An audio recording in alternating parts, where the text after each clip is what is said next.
Christy. Steve, thanks for joining us on News Breakfast this morning. Thank you for having us. So, Cumberland is next door to Fairfield, this council area. Can you tell me what's the reaction been? It's not just obviously people who live directly on these streets and in this area, but it's also your council area too, the neighbouring council. How are people feeling there?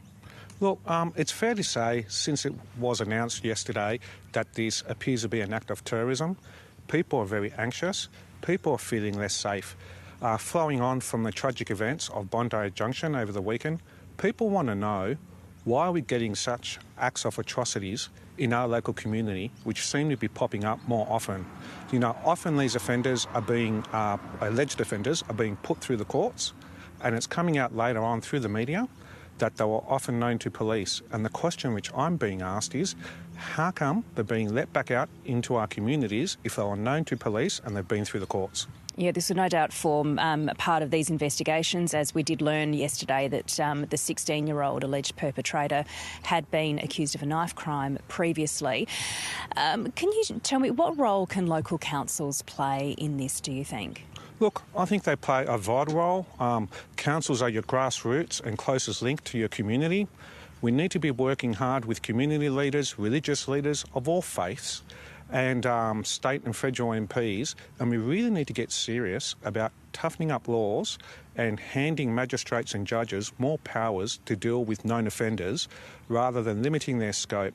Unfortunately, we also need to look at what kind of assistance and health packages we offer to our local communities, because often, and a criticism I get back from my community is, we spend billions of dollars in foreign aid, but how about helping our people with our issues, with mental health and other issues that are suffering?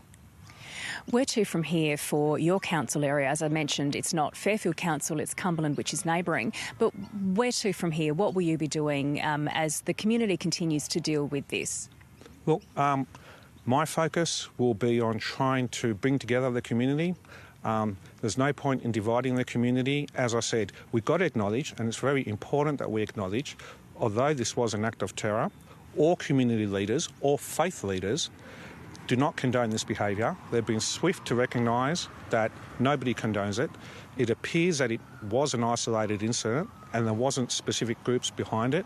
And we need to come together because Western Sydney is a peaceful, loving community and we all get along. We all get along in multiculturalism, and we can't have random acts of violence or evil affect our harmony, and we won't allow it because Western Sydney is better than that.